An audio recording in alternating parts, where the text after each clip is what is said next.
अस्सलाम वालेकुम, मैं हूँ अलीना फ़ारूक शेख। प्रोग्राम में सबसे पहले हम बात करेंगे वज़ीर ख़ारजा और पीपल्स पार्टी के चेयरमैन बिलावल भुट्टो ज़रदारी साहब। उन्होंने कल गुफ्तगू करते हुए मीडिया से एक ऐलान किया है। उन्होंने कहा कि मुल्क तारीख़ी बहरान से गुजर रहा है, ऐसे मसाइल हमने पहले कभी नहीं देखे तारीख़ में, और इसका हल सिर्फ यही है कि तमाम सियासी जमातें एक साथ मिलकर बैठें, कम अज़ कम एक एजेंडे के ऊपर एक साथ मुश्तरका तौर पर कोई कोड ऑफ कॉन्डक्ट तय कर लें। इसके लिए उन्होंने कहा कि वो सब सियासी जमातों को साथ बिठाने के लिए कोशिश करेंगे, राब्ते करेंगे, और उन्होंने कहा कि जो जमातें नापसंद हैं उनको भी साथ बिठाने के लिए उनसे राब्ता करेंगे। पीटीआई की तरफ उनका इशारा था। और भी उन्होंने बड़ी अहम गुफ्तगू की, कहा एक कोड ऑफ कॉन्डक्ट बनाने की ज़रूरत है, इसके ऊपर अपने तज्ज़ियाकारों की राय जानेंगे। लेकिन दूसरी तरफ मसला ये है कि इसके ऊपर पहले भी बड़ी कोशिशें हो चुकी हैं। हुकूमत की तरफ से एक ऑल पार्टीज़ कॉन्फ्रेंस भी बुलाई गई थी जो कि इंडेफिनेटली अभी तक मौखर है। लेकिन पाकिस्तान तहरीक इंसाफ के दो बुनियादी मुतालबात हैं। एक तो वो कह रही है कि हमारे ऊपर ये हुकूमत इंतकामी कार्रवाइयाँ कर रही है, केसेस बना रही है इंतकाम लेने के लिए, उसका सिलसिला बंद किया जाए। और दूसरा इलेक्शंस का मसला, कह रहे हैं कि ना सूबाई इलेक्शंस कॉल कर रहे हैं और जो ज़िमनी इलेक्शंस होने हैं उसके सिलसिले में भी टाल मटोल से काम लिया जा रहा है। तो इसके ऊपर गिला शिकवे हैं शाकी या पीटीआई। क्या ऐसे माहौल में बैठेंगे वो साथ पीडीएम जमातों के, या फिर जो बाकी दीगर सियासी जमातें हैं अगर उनको दावत दी भी जाती है? तो ये है हमारा बुनियादी सवाल। रहनुमाओं की गिरफ्तारी पर नाराज़ तहरीक इंसाफ क्या पीपल्स पार्टी के साथ बैठने की ऑफ़र कबूल करेगी, हाँ या नहीं के ऑप्शंस? इसके लिए हमें ज्वाइन कर रहे हैं इरशाद भट्टी साहब, सलीम साफ़ी साहब, मुनीब फ़ारूक साहब और सोहेल वड़ायत साहब हमारे साथ मौजूद हैं। सलीम साफ़ी साहब, आपसे सबसे पहले जानना चाहूँगी, एक तो ये बताइएगा, हुकूमत ने भी तो एपीसी बुलाई, फिर वो मौखर कर दी, हालांकि दौरा भी नहीं हुआ टर्की का वज़ीर आज़म का। उसकी क्या वजह है? क्यों मौखर की गई? क्या साथ नहीं बैठने को सारे रजामंद थे? और दूसरा, ये बिलावल साहब का जो बयान है सिर्फ ज़बानी जमा खर्च है या कुछ चल रहा है इस ज़िम्न में? उसके मौखर करने की असल वजह तो ये है कि वो मामला न पंजाब से मुतालिक था न सिंध से मुतालिक था। मुस्लिम लीग नून की सियासत और सोच शुरू होती पंजाब से और पंजाब पे ख़त्म होती है। खैबर पख्तूनख्वा में क्या होता है, बलूचिस्तान में क्या होता है, सिंध में क्या होता है, गिलगित बल्तिस्तान में होता है, इससे मुस्लिम लीग नून की क़यादत को कोई दिलचस्पी नहीं होती। और पीपल्स पार्टी की सोच शुरू होती सिंध पे और सिंध पे ख़त्म होती है, और इसीलिए उनको तो भी कोई दिलचस्पी नहीं होती। आपने देखा कि वज़ीर ख़ारजा होके भी बिलावल साहब उस एपेक्स कमेटी के इजलास में भी नहीं गए। तो वो चूँकि अभी तक सिर्फ पख्तून मर रहे हैं, तो जिस दिन खुदा न खास्ता लाहौर में भी पेशावर वाली कैफियत हो जाए तो फिर नून लीग को दिलचस्पी पैदा हो जाएगी, और जिस दिन अंदरूनी सिंध या वहाँ पे ये कैफियत शुरू हो जाए तो बिलावल और जरदारी को भी वो हमदर्दी और दिलचस्पी पैदा हो जाएगी। तो उसके डिले होने का तो मकसद यही था। और उस रोज़ भी जो कुछ था वो फ़ौज का इनिशिएटिव था। बाद में जब सियासतदानों के सपोर्ट किया गया तो सियासतदानों ने उसका ये हशर कर दिया कि वो एपीसी ना बुलाई। सर, बट एपेक्स कमेटी का इजलास हुआ तो था, वो तो उसकी सदारत तो टेक्निकली वज़ीर आज़म ही करते हैं ना? हाँ, टेक्निकली वज़ीर आज़म ही करते हैं, लेकिन हमें पता है कि वो किसके कहने पे बुलाया गया। तो फिर वज़ीर आज़म ही ने ऐलान किया था ना कि हम 2 रोज़ बाद एपीसी करेंगे, और वज़ीर आज़म ही ने ये ऐलान किया था कि हम नेशनल एक्शन प्लान को रिवाइज करके उस पर अमल को तेज़ करेंगे, और वज़ीर आज़म ही ने ऐलान किया था कि हम फिर आगे जाके ये कुछ करेंगे। और मैं आपसे यही अर्ज़ कर रहा था कि उसी में ही बिलावल साहब तशरीफ़ नहीं ले गए थे। फिर ये कि ये अफ़गानिस्तान से रिलेटेड मामला है, और आज तक बिलावल साहब ने पूरी दुनिया घूम ली और जाके जो है कहीं महीने गुजारते हैं, कहीं हफ्ते गुजारते हैं, लेकिन अफ़गानिस्तान जो पाकिस्तान की सलामती से बराह रास्त मुतालिक है वो यहाँ पे नहीं आए। बाकी देखिए, यही मामला पीटीआई का भी है। पीटीआई में इमरान खान की सियासत भी उनसे की ज़ात से शुरू होती है और उनकी ज़ात पे ख़त्म होती है। अब अगर इन्होंने उनको कोई रिलीफ नहीं देना है, जिस तरह पहले वो कहते थे ना कि अपोजिशन के ये बाकी सारी चीज़ें बहाना हैं, असल में अपोजिशन वाले अपने केसेस का खात्मा चाहते हैं। आज इमरान खान उसी जगह पे खड़े हैं। इमरान खान कहते हैं पहले मेरी गिरफ्तार ना करने की श्योरिटी दो, मुझे एनआरओ दे दो, मेरे केसेस ख़त्म कर लो, मैं तब जो है आपके साथ बैठूंगा, आपके किसी इजलास में आऊँगा। तो ये एक डर्टी पॉलिटिक्स हो रही है दोनों साइड से, और ये बड़ी बदकिस्मती है कि न इमरान खान साहब की सियासत का महवर और मरकज़ वो पाकिस्तान और पाकिस्तान के अवाम हैं, और न बिलावल साहब और इन लोगों के, और फिर ये तो आपस में इकट्ठे नहीं हो सकते। ये सारा गन तो इन लोगों का बनाया हुआ है, तो ये कैसे अपोजिशन को अपने साथ मिला के और उस पर कोई कौमी इत्तेफाक पैदा कर लेंगे। भट्टी साहब आप कहिएगा, सर आप क्या समझते हैं अब जो बिलावल भुट्टो साहब ने ऐलान किया है, क्या पीटीआई इसके ऊपर बैक कहेगी? क्या पीटीआई साथ बैठने को तैयार होगी? और इस सिलसिले में कोई राब्ते अभी चल भी रहे हैं बैकडोर? जी बिल्कुल, अभी मैं ज़मान पार्क से हो के आया हूँ। वहाँ खुशी की लहरें दौड़ गई हैं, देगें चढ़ाई जा रही हैं, और इमरान खान साहब बाहर आ गए हैं खुशी में, बिल्कुल, और दोनों टांगों पे चल के आए हैं। और उन्होंने कहा है कि इससे खुशी का मौका कोई नहीं। अच्छा देखिए मैडम शेख, अल्लाह का शुक्र कि बिलावल भुट्टो पाकिस्तान के दौरे पर आए, और अल्लाह का शुक्र कि वो हमारे रिपोर्ट कार्ड में भी आए। शुक्रिया बिलावल साहब। इन जमातों से भी राब्ते करेंगे जिन्हें हम पसंद नहीं करते। माशाल्लाह क्या शाही मिजाज पाया है, क्या शहाना अंदाज है। इन जमातों से भी राब्ते करेंगे जिन्हें हम पसंद नहीं करते। ज़िल्ले इलाही एहसान होगा आपका इन जमातों पर जिन्हें आप पसंद नहीं करते, उनसे आप राब्ते कर रहे हैं। जान की अमान पाकर अर्ज़ करूँ शहज़ादा आलम जहाँ पनाह, आपने एक रात गए असम्बली में तकरीर की थी और आप शुरू किया था कि वेलकम टू पुराना पाकिस्तान। तो आप इस पुराने पाकिस्तान की मुरम्मत और के लिए और तामीर और तरक्की के लिए आप नए वालों को क्यों बुला रहे हैं? जहाँ पनाह अपना उठाएं अपना बोझ। जहाँ पनाह शहज़ादा हजूर 10 महीनों में सवा सत्यानाश करके मुल्क का तबाह बर्बाद करके इस कौम को, और एक अजीबो गरीब दोराहे पर लाकर इस मुल्क को अब याद आ गए राब्ते आप और उन जमातों से भी जिन्हें आप पसंद नहीं करते। शहज़ादा हजूर EVM जब आप ख़त्म कर रहे थे, नैब जब ख़त्म कर रहे थे, नवंबर तकर्री जब कर रहे थे, चेयरमैन नैब लगा रहे थे, इलेक्शन कमीशन के मेंबर लगा रहे थे, और जब इंतखाबात की बात होती है, इन जमातों से तब राब्ते क्यों नहीं याद आते जिन्हें आप नापसंद करते हैं? ये बहुत दिल पे लगा भट्टी साहब बात। हाँ, निसाबी किताबी बात तो ठीक है शहज़ादा आलम, क्या मईशत और दहशत गर्दी मुल्क जहाँ पहुँचा दिया है इन PDM वालों ने, तजर्बाकारों ने और अहलों ने और अरस्तुओं ने, सारों को मिल बैठने की ज़रूरत है वरना देर हो जाएगी। लेकिन मैडम शेख कोई ये नहीं हो पाएगा। क्यों नहीं हो पाएगा? क्योंकि एक तो इमरान खान मानते ही नहीं इनको, और इलेक्शन के अलावा वो बैठने को तैयार नहीं। दूसरा, नफरत तकसीम इतनी बढ़ गई है कि कहीं मुकदमे, कहीं गिरफ्तारियां, कहीं हथकड़ियाँ, कहीं जेलें, कहीं हवालातें, वो कैसे इनके साथ बैठेंगे। तीसरा जो सबसे अहम है कि इमरान खान साहब कह चुके हैं कि एक दहशतगर्द तंजीम के ज़रिए जरदारी साहब मुझे कत्ल करवाना चाहते हैं, और उन्होंने पैसे भी दे दिए, अदायगी भी कर दी है। तो वो जरदारी साहब के बेटे या पीपल्स पार्टी की दावत पर क्यों बैठेंगे? और आल पार्टीज कॉन्फ्रेंस जो दहशतगर्दी पर थी उसका भी आप हाल देख चुके हैं।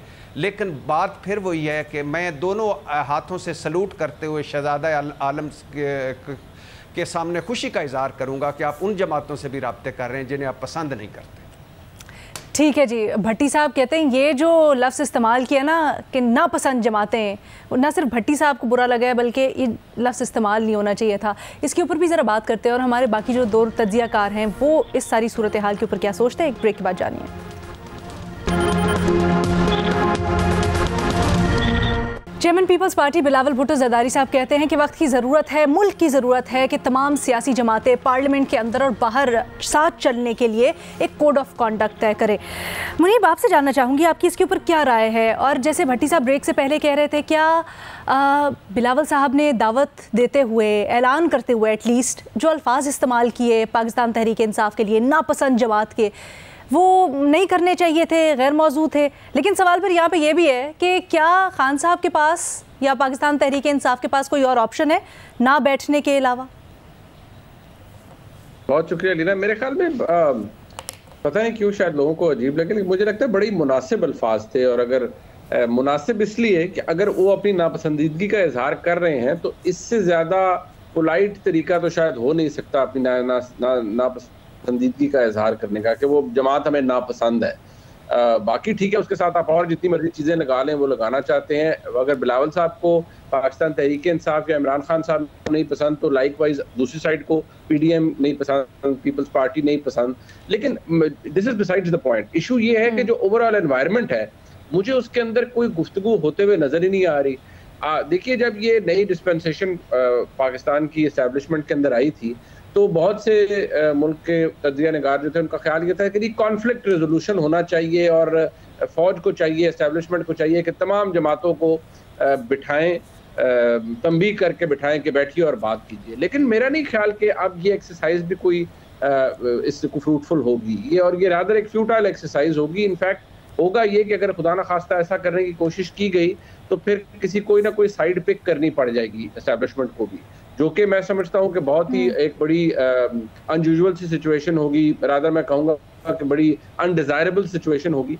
लिहाजा मुझे कम से कम नहीं लगता, बातों की हद तक ठीक है, एक जेस्चर है कि जी हम बैठकर बात करना चाहते हैं ब्रॉडर एजेंडे के ऊपर। ये बात मुझे, आपको, हम सबको शायद अकल को अपील करती है कि मुल्क के अंदर सियासी इंस्टेबिलिटी नहीं होना चाहिए, एक दूसरे की टांग नहीं खींचनी चाहिए और मुल्क के जो मफाद के अंदर चीज़ें हैं कम से कम उनको डिसरप्ट नहीं होना चाहिए। अगर पाकिस्तान ने माशी तौर पर आगे बढ़ना है तो उस चीज़ को डिसरप्ट नहीं करना चाहिए किसी भी तरीके से। लेकिन ये कहना बहुत आसान है, करना बहुत मुश्किल है। रह गई बात इमरान खान साहब की, तो इमरान खान साहब की जो सूरत हाल रही है, मैं दोबारा वही कहूँगा कि इस हालत के या इन मामलात के जिम्मेदार वो खुद भी है। वो इसलिए कि शायद उनके हवाले से चीज़ें मुख्तलिफ होती अगर वो एक सोची समझी और कंसर्टेड एफर्ट, एक बहुत बड़ी साजिश का हिस्सा खुद को ना बनाते, अपनी जमात को ना बनाते, बल्कि वो उस साजिश के बेनिफिशरी पहले रहे जब वो इक़्तिदार में आए। अब उन्होंने एक और साजिश रची कि जी जो मौजूदा आर्मी चीफ हैं वो आर्मी चीफ ना बन सकें, उसके अंदर उन्होंने क्या किरदार अदा किया। अब जाहिर बात है, you hardly have anybody else to blame but Imran Khan साहब हिमसेल्फ, कि जो कुछ मतलब उन्होंने किया है, अब उनकी ठीक है, उनकी जमात है, वो पॉपुलर है, सब कुछ है, लेकिन उनकी जो इस वक्त डिस्परेशन है वो सिर्फ एक है, वो ये कि फौज हमारे साथ बात करे, एस्टेब्लिशमेंट हमारे साथ बात करे, इनको नौकर लगाए, हमारे साथ बात करें। We are the popular party, we want to come back into power. बिल्कुल ठीक है, उनका राइट है, अगर वो इलेक्शन में जीत कर और मकबूलियत है तो बिल्कुल वापस आए। लेकिन एस्टेब्लिशमेंट के साथ अपने ताल्लुकात खराब करने की अगर जिम्मेदारी है तो वो इमरान खान के ऊपर आती है। लेकिन मुनीर, फिर प्रैक्टिकली इसके ऊपर कैसे आगे बढ़ा जाए? क्योंकि हम देखते हैं मामलात आगे की तरफ जैसे ही या एक कदम आगे की तरफ बढ़ने की हमें इशारा मिलता है तो दो कदम और पीछे चले जाते हैं। सूबाई असम्बलियाँ तोड़ी तो उसके ऊपर मामला आके अटक गया। एक सिस्टम कंप्लीटली जमूद का शिकार है, इसके ऊपर कुछ तो करना होगा ना? देखिए, सिस्टम के आपके ऑब्जर्वेशन दुरुस्त है, मैं इससे डिसएग्री नहीं करता, लेकिन जमूद कौन तोड़ेगा? हमारे मुल्क में सियासी जमूद अगर पैदा हो जाए, देखिए अब काकड़ फार्मूला तो अब आ नहीं सकता, या मुझे कम से कम अभी तक तो मैं नहीं देख रहा, हो सकता है किसी स्टेज पर आ जाए। आर्ट ऑफ द पॉसिबल है सियासत भी, और सियासत से बियॉन्ड भी बहुत सी चीजें। तो अगर हम ये समझें कि वो क्या होगा कि सारे फारग हों और सारे ही घर जाए, तो कोई भी नहीं होगा और बस मामलात मुख्तलिफ हो जाएंगे। क्या हम लेकिन उस वक्त भी ये प्रूव हुआ था कि ना वो मसले का हल है, और अगर इस वक्त होता है तो फिर शायद वो भी। हाँ, एग्जैक्टली, मैं भी यही कह रहा हूँ कि हम क्या एक्सपेक्ट करते हैं। इमरान खान साहब ने क्या, या किसी और जमात ने क्या कि जब इमरान खान साहब इक़्तिदार में थे तो पूरी पीडीएम, पीएमएलएन, पीपल्स सारे कहते थे अब तुसी पीछे हट जाओ तो ऐसी। यानी आप कहना चाह रहे हैं कि let time run its course, let things run its course. मुझे लगता है जैसे जैसे चीजें टर्न आउट होंगी सब बैठता जाएगा, गर्द बैठती जाएगी। अगर हमारे पास अगर कोई हम ये सोल्यूशन प्रपोज करते हैं नजीब के, कोई इन्हें बिठाए और कोई इनसे बात करवाए, तो मुझे लगता है वो बड़ी एक ऐसी एक्सरसाइज है जो कि पहले हो चुकी है और वो काउंटर प्रोडक्टिव होगी अगर ऐसी एक्सरसाइज हुई तो। ये अहम राय आपकी। सोहेल वड़ाइच साहब हमेशा से कहते आए हैं कि मसलों का हल यही है कि साथ मिलकर बैठा जाए टेबल के ऊपर। मैं सोहेल वड़ाइच साहब की इसके ऊपर राय जानना चाहूंगी। सोहेल साहब, लेकिन जी वाहिद रास्ता ये है, आपस में कॉन्फ्लिक्ट भी जब होते हैं दुनिया में, देखिए ब्रिटिश और मुसलमान और कांग्रेस भी आकर टेबल पे बैठे थे तो ये तकसीम हुई थी। कितना बिटर उस वक्त हालात थे, कितने ख़राब थे। जब भी दुनिया भर में कोई क्राइसिस बढ़ जाता है तो उस क्राइसिस का सलूशन भी यही होता है कि आपस में बैठ के चीज़ें जो है वो तय की जाए। तो मेरा ख्याल है कि अब वक्त आ गया, ये जितना क्राइसिस बढ़ा हुआ है उतनी ही इसकी ज़रूरत है कि आपस में डायलॉग किया जाए, आपस में चीज़ें तय की जाए। और मैं नहीं समझता जितनी हमारे पैनल ने मायूसी का इजहार किया है कि कोई चांस नहीं है मुज़ाकरात का, मैं समझता हूँ कि इमरान खान की तरफ से, जो मैंने इमरान खान से मीटिंग्स में महसूस किया है और जो अब नून की तरफ से जो वाइब्स आ रहे हैं, मेरा ख्याल है कि अब मुज़ाकरात हो जाएंगे और मुज़ाकरात का जो रास्ता है वो अब ज़्यादा मुझे रोशन लग रहा है। उसकी वजह यह है कि अब इलेक्शन की डेट भी आनी है, अब गवर्नमेंट ने भी जाना है, बिल आखिर गवर्नमेंट का भी जाने का वक्त करीब आने वाला है, तो उन्हें भी मुज़ाकरात करने पड़ेंगे। तो ये मुज़ाकरात ही वाहिद हल है, तो आपस में बैठ के तय करें। खान साहब ने भी थोड़ी इंडिकेशन दी है और हुकूमत को चाहिए कि लचक दिखाए, हुकूमत को ज़्यादा लचक दिखानी चाहिए, अपोजिशन को ताकि इनवाइट करे और अपोजिशन को बुला के उनसे मुज़ाकरात करें। सर, हुकूमत की तरफ से या नून लीग स्पेसिफिकली, जैसे आप कह रहे हैं आपको पॉजिटिव वाइब्स आई हैं, ये कैसे आई? क्योंकि हम तो दूसरी तरफ इसहाकदार साहब जैसे लोगों के बयान सुनते हैं जो कहते हैं कि हो सकता है फाइनेंशियल इमरजेंसी लगा के इलेक्शन इस साल ना हो, लंबे चले जाएं। कैप्टन सफ्तर साहब कह रहे हैं 2025 में इलेक्शंस होंगे। नहीं, मेरा ये ख्याल है कि इलेक्शन पोस्टपोन करना बड़ा मुश्किल है। उसके लिए आप अकेले नहीं कर सकते, उसके लिए आपको एस्टेब्लिशमेंट की मदद की दरकार है, आपको सुप्रीम कोर्ट से मैंडेट लेना पड़ेगा और आइन के खिलाफ ये चीज़ है। इतना आसान नहीं है जो 1 साल की एक्सटेंशन है। 1 साल की एक्सटेंशन आज तक नहीं हुई पूरी पाकिस्तान की तारीख में इलेक्शन के लिए। तो किस तरह ये मुमकिन है कि जो ये सर, कभी कोई वजीर आज़म वोट ऑफ नो कॉन्फिडेंस से भी नहीं घर गया था, वो भी पहली दफ़ा हो गया। लेकिन ये पॉजिटिव वाइब्स के ऊपर मैं खास तौर पे जानना चाह रही हूँ क्योंकि यहाँ पे इख्तलाफ आया है राय का। मैं थोड़ा सा इसको समझना चाह रही हूँ आपसे। सर, APC भी मौखर कर दी, अभी बड़ी अच्छी तरह से मुनीब ने बताया कि उनको ऐसा लगता है, उनकी राय है कि इस वक्त साथ बिठाने से चीज़ें बनने की बजाय बिगड़ सकती हैं। मेरी राय मुख्तलिफ है। मेरी राय ये है कि बिल आखिर इकट्ठे बैठ के ही रास्ता निकालेगा। आपको पता है, लड़ते लड़ते भी रास्ता निकल आता है, लड़ाई के अंदर भी सुलह के रास्ते मौजूद होते हैं। काकड़ फार्मूला क्या था? एक लड़ाई थी, लड़ाई के अंदर से एक रास्ता निकाला गया। चाचा ना तू रहे ना मैं रहता हूँ और दोनों चाहते हैं, तो इस तरह फिर रास्ता निकल आएगा। मेरा ख्याल है जिस दिन ये टेबल पर बैठेंगे, बैठने पे तैयार होंगे और कोई और रास्ता नहीं है। कभी कभी नजरिया ज़रूरत की बड़ी ज़रूरत होती है मुनीब, ये कहना चाह रहे हैं सोहेल साहब जी। सोहेल बड़ाइच साहब हमारे उस्ताद हैं और बहुत मोहतरम है। मैं उनकी राय से मुत्तफिक हूँ कि बात से ही मसला हल हो सकता है, लेकिन वो बसद एहतराम तमाम जितने भी स्टेक होल्डर्स हैं बैठे हुए सियासत के अंदर, वो बात करने वाले भी तो चेहरे हो ना जी।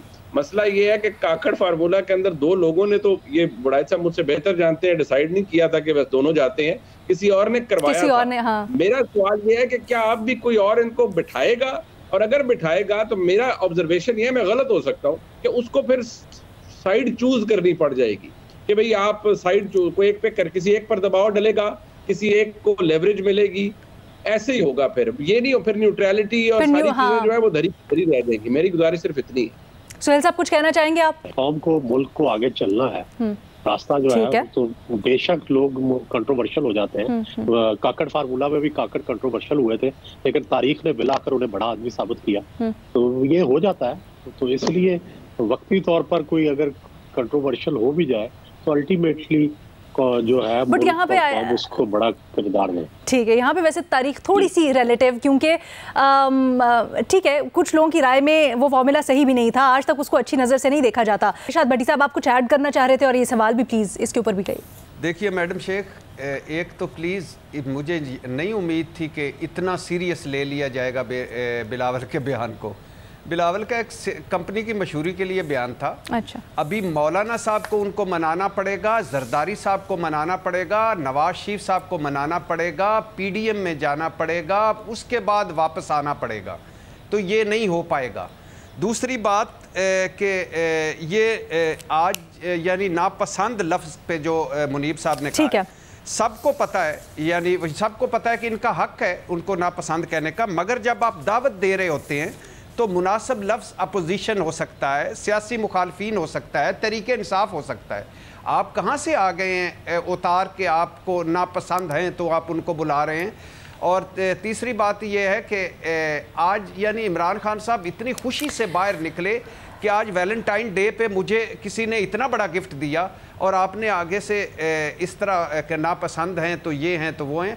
और सोहेल वड़ाई साहब से आखिरी बात मैंने पूछनी थी, हर मरतबा भूल जाता हूँ कि सर किसी दिन कार्टून बनाएं एक और कि ये कंपनी चलेगी या नहीं चलेगी। एक छोटी सी ब्रेक लेते हैं। हमारे पहले सवाल के जवाब में इख्तलाफी राय पाया जाता है हमारे पैनल के ऊपर। आप अपनी राय का इज़हार सोशल मीडिया के ऊपर करें। छोटी सी ब्रेक, दूसरे सवाल के साथ हाजिर होते हैं। साबिक वज़ीर ख़जाना शौकत तरीन के खिलाफ बगावत और इश्तियाल पर उकसाने का मुकदमा दर्ज किया गया है और FIA को उनकी गिरफ्तारी मतलूब है। ये वो ऑडियो लीक का मामला है जिसमें उनकी गुफ्तगू दो साबिक वज़राए ख़जाना के साथ, सूबाई वज़राए ख़जाना के साथ लीक हुई थी, जिसमें वो IMF की डील से मुतल्लिक उनको हिदायत दे रहे थे।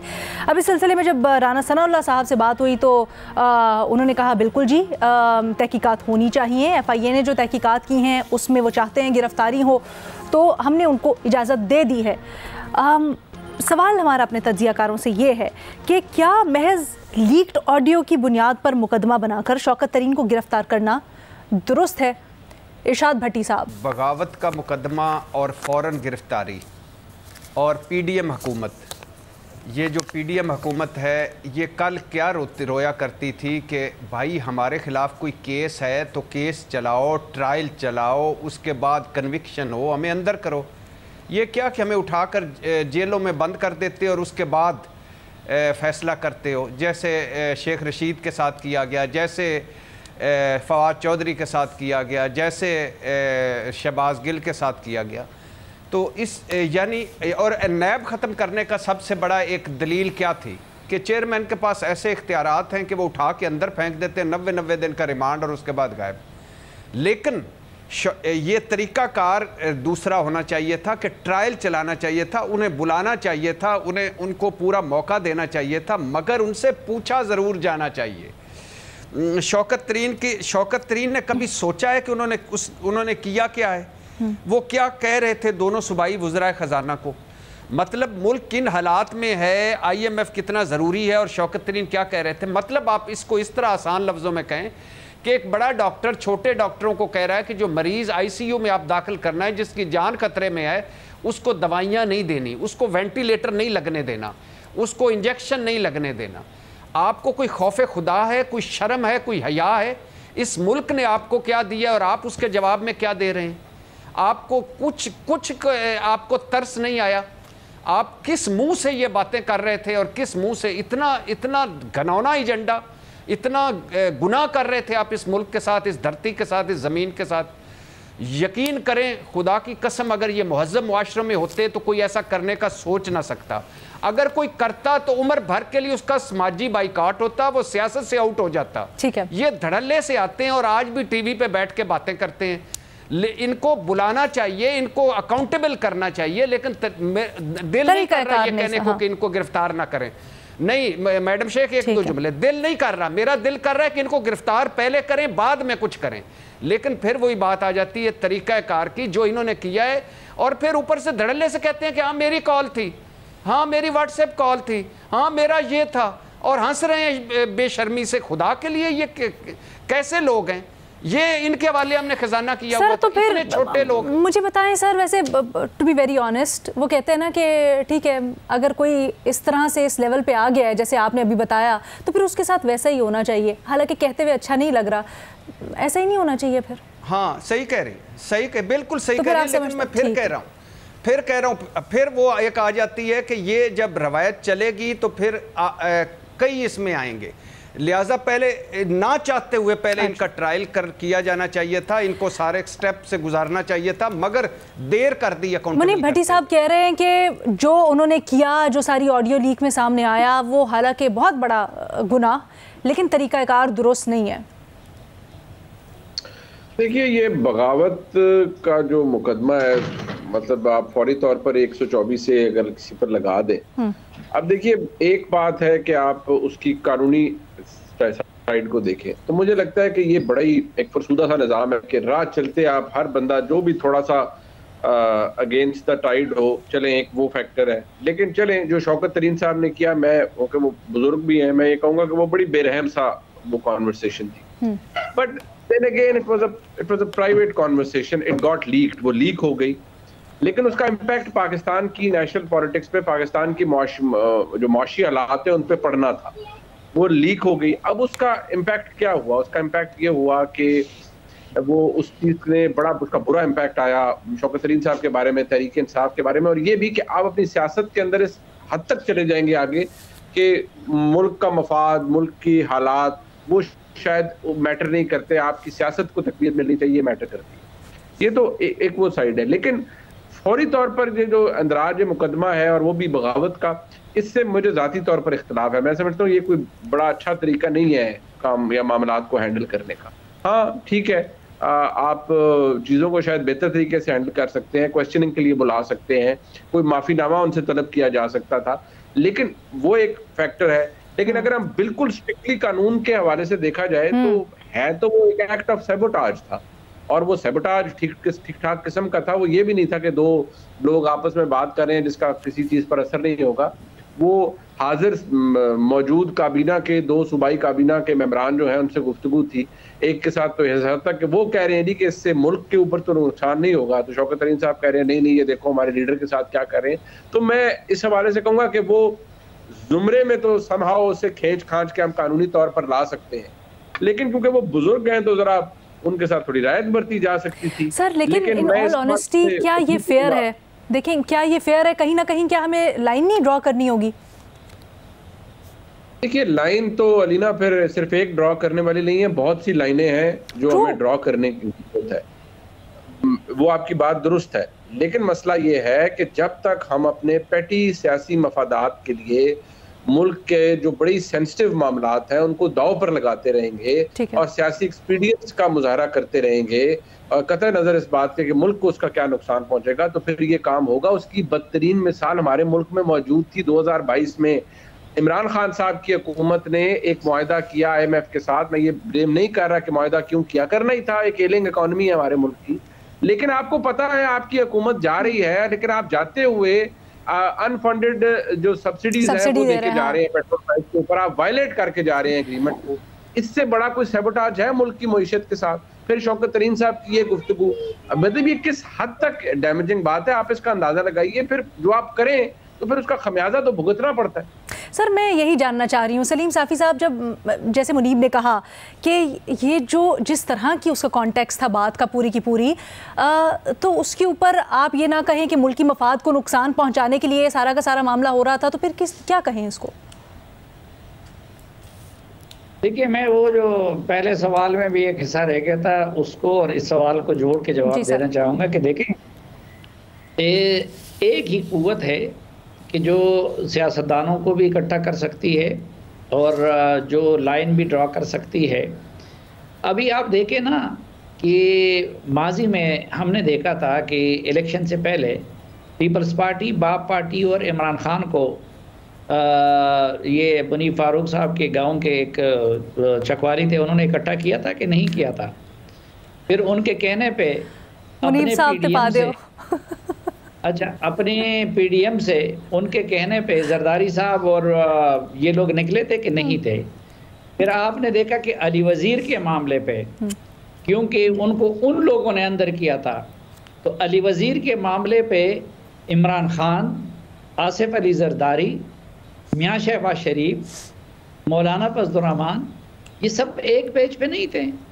जो जुल्म उनके साथ इमरान खान की हुकूमत में होता रहा वो उनके साथ बिलावल की हुकूमत में भी होता रहा और शहबाज शरीफ की हुकूमत में भी होता रहा।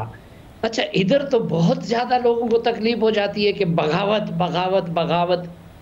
और क्या उसने आज़म स्वाति से ज़्यादा बकवास की थी? क्या उसने इमरान खान से ज़्यादा इल्ज़ामात लगाए हैं? क्या उसने उससे वो किया है?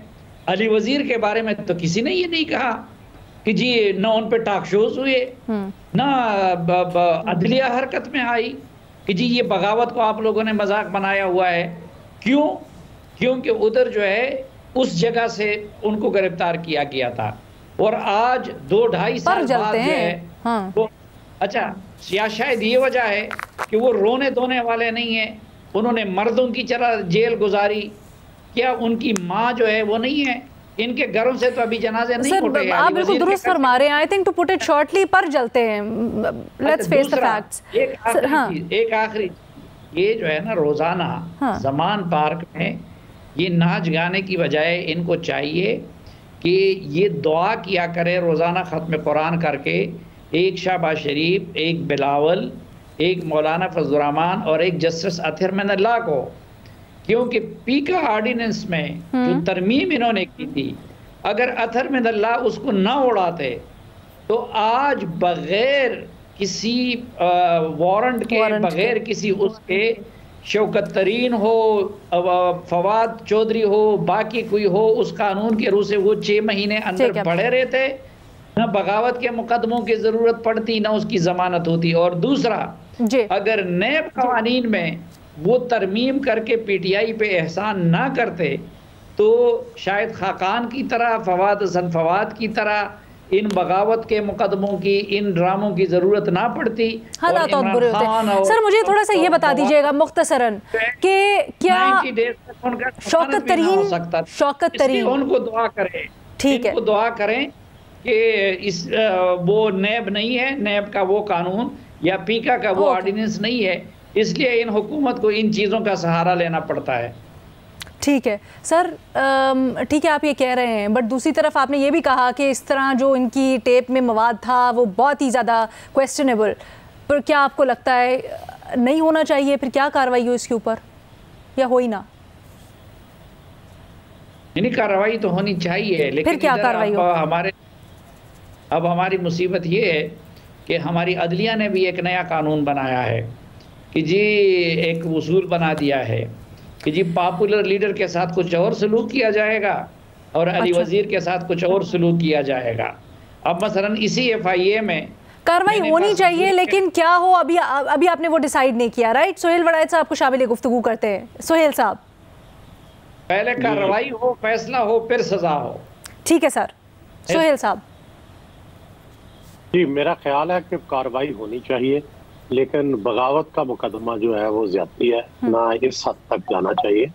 ठीक है, उनके खिलाफ कार्रवाई हो कि उन्होंने एक कोड ऑफ कंडक्ट जो था और जो मोरालिटीज, जो मॉरल स्टैंडर्ड्स थे, उनसे इनहराफ किया, मुल्क को एक तरह से नुकसान पहुंचाया, उनकी गुफ्तगू ठीक नहीं थी। लेकिन बेहतियाती भी हो सकती है, गलती भी हो सकती है, तो उनको थोड़ा मार्जिन देना चाहिए।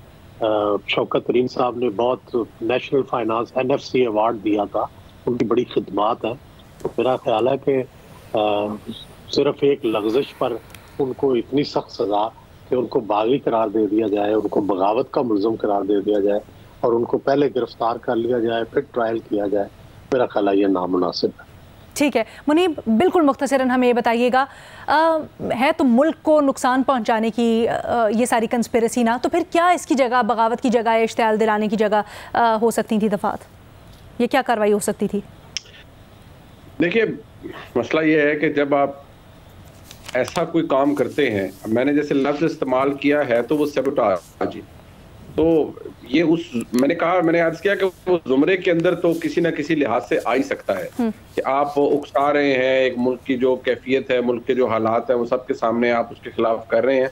लेकिन मसला ये है कि अभी ये जिस तरह सलीम साफ़ी साहब ने हम सबको हमें आईना दिखाया कि ये जो डिस्क्रिमिनेशन हमने खुद पैदा कर दी है कि अली वजीर के साथ हमने क्या सलूक करना है और किसी और के साथ क्या करना है, फवाद चौधरी हों, कोई और हों, उनके खिलाफ उनके हवाले से तो प्रोग्राम भी होंगे, फिर उनकी जमानतें भी होंगी और बाहर भी आएंगे, लेकिन अली वजीर के साथ ऐसा नहीं होगा। तो ये दोहरा म्यार तो हमारे यहाँ मौजूद है, लेकिन जो बहुत एहतराम के साथ जो शौकत तरीन साहब ने किया वो बड़ा बेरहम था, वो कॉन्वर्सेशन बड़ी बेरहम थी और मुझे लगता है कि समहाउ और कोई एक्शन क्या लिया जा सकता था। हो गया है, बगावत का मुकदमा अब फेस करना चाहिए शौकत तरीन साहब को भी। वो लकी हैं कि मेरे ख्याल में अभी तक उनको गिरफ्तार नहीं किया गया। अगर पर्चा दर्ज हो गया तो ट्रायल करें और उनको अगर वो गैर मशरूत माफी मांग लेते हैं तो उनकी माफी शायद कबूल हो जाए। ठीक है जी, इजाजत दीजिएगा, आज के प्रोग्राम से इतना ही। अल्लाह हाफिज।